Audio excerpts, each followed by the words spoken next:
I just can't overstate. I know this sounds so stupid, but I can't overstate. It's so many chairs. Please believe me, everybody. It's an absurd amount of chairs.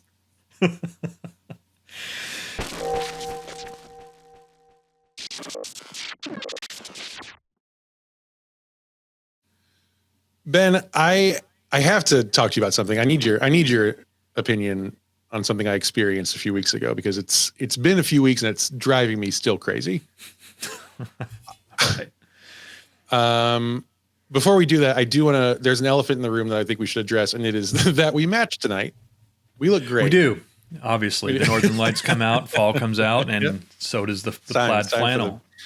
For the white men with facial hair to wear red and black plaid flannel.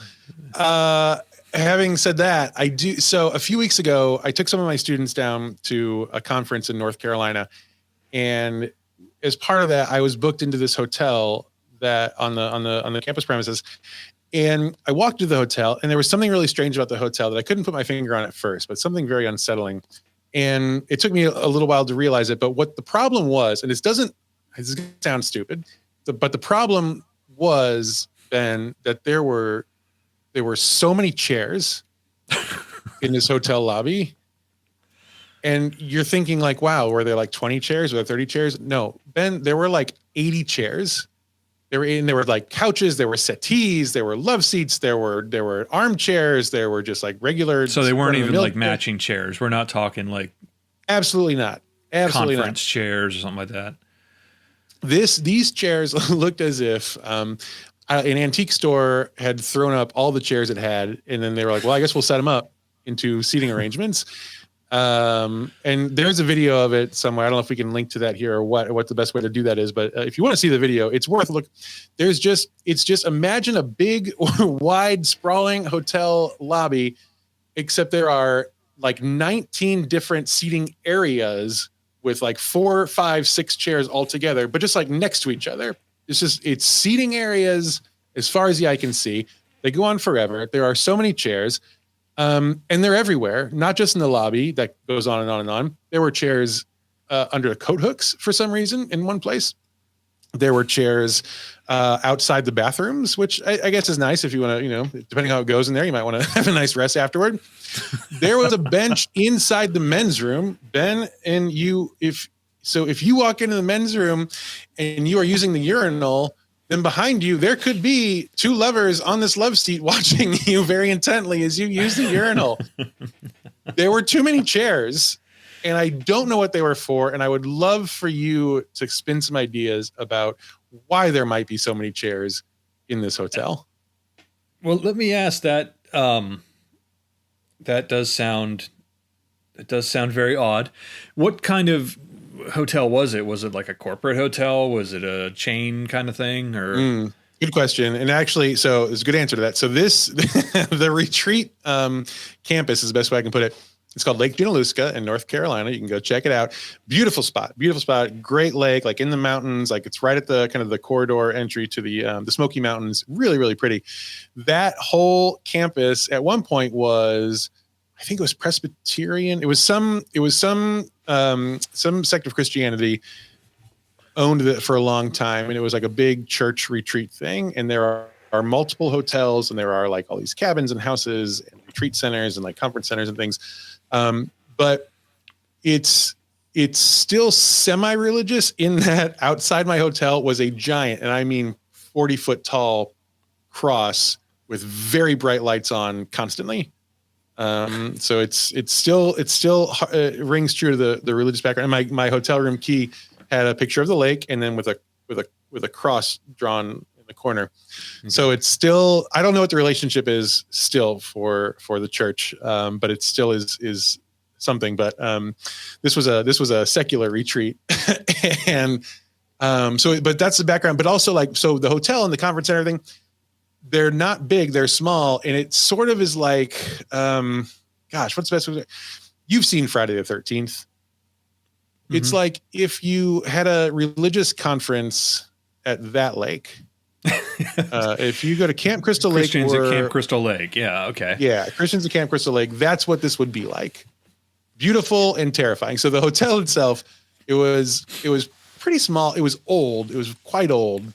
Okay. And there were, I think, honest to God, there were more chairs than rooms in the hotel.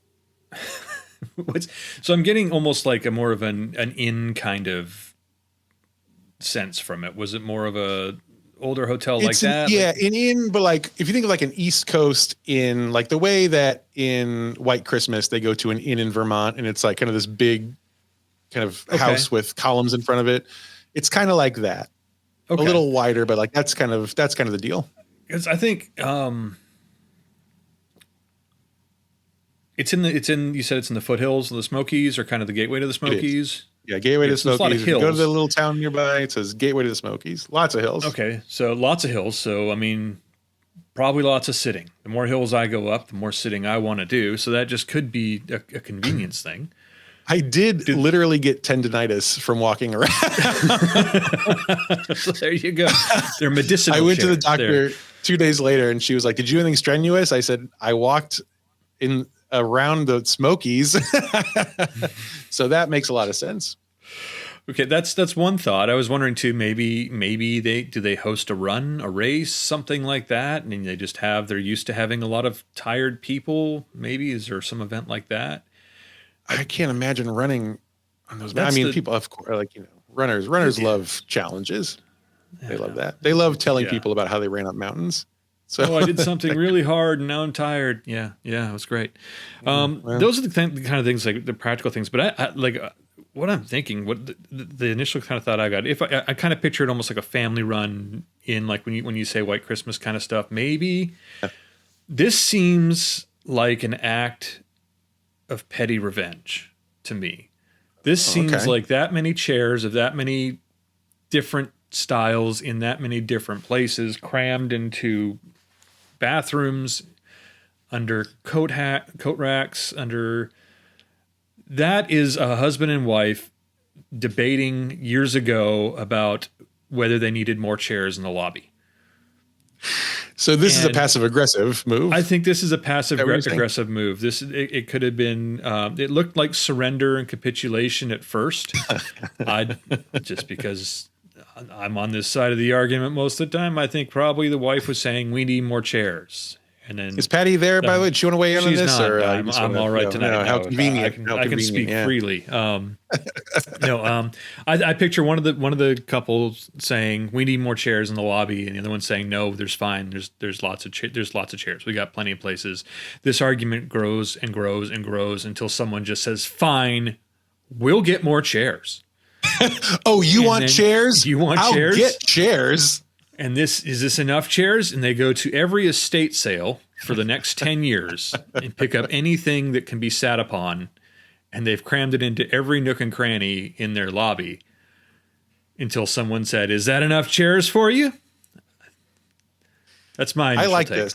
I like this a lot because you know what? I like it.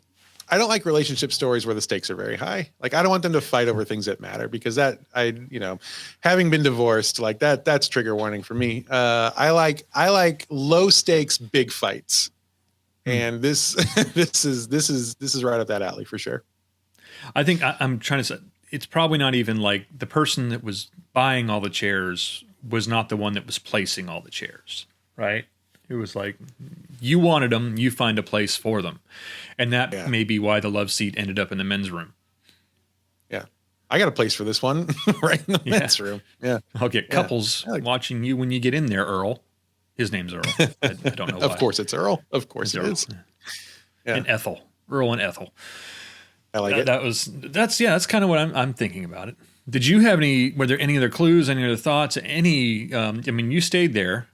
Did you ever see anybody sitting in any of the chairs? Were the chairs ever occupied or were they? Here's the honest to God truth. Not a single person.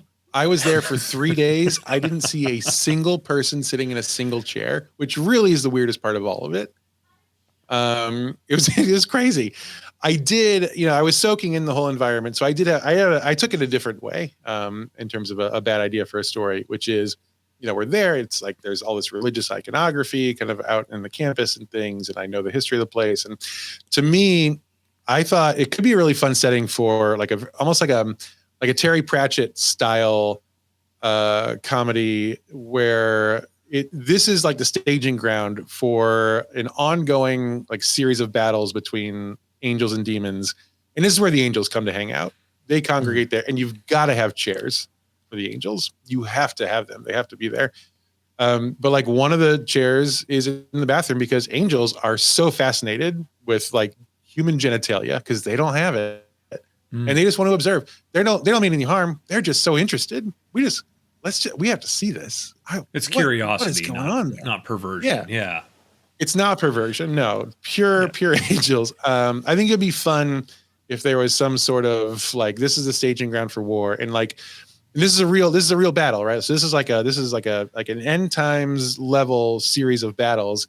And you have all these angels preparing for battle in these very uncomfortable human antique chairs that are just poorly placed and scattered everywhere. They're used to the softest clouds. So maybe that was just trying to find the right chair. Yeah. And then I think maybe at the end of this, that's right. I think at the end of this story, maybe they get so mad about the chairs and that causes them to bicker and argue so much and so violently. The demons are standing outside looking through the windows, eating popcorn or whatever they do, and just watching as the angels just tear each other apart because we can't even get to the part of the war because we're so mad about these chairs and how awful they are. Just fighting. That's where my head went. Chairs. Yeah. And of course the demons don't use chairs because their knees bend the other way, right? At least the other way. So how would they even? So they can't even sit. What would a chair look like if our knees bent the other way? So interesting. And so they're just sitting out there. I mean, they're watching the angels destroy themselves, which makes them happy. But also, there's a part of them that's really envious because what they would give to be able to sit in a chair. They've been standing for thousands of years. Yeah, thousands. I mean, eternity. Their hooves are sore. They've been walking up and down these hills, getting tendinitis. They've got tendinitis, just like It's a good thing that the angels took themselves out because that tendinitis was going to be like their downfall otherwise. That's right. I think that'd be a fun way to take it.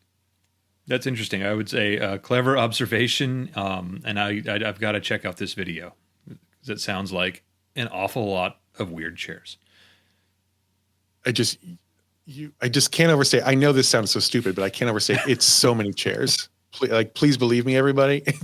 It's an absurd amount of chairs.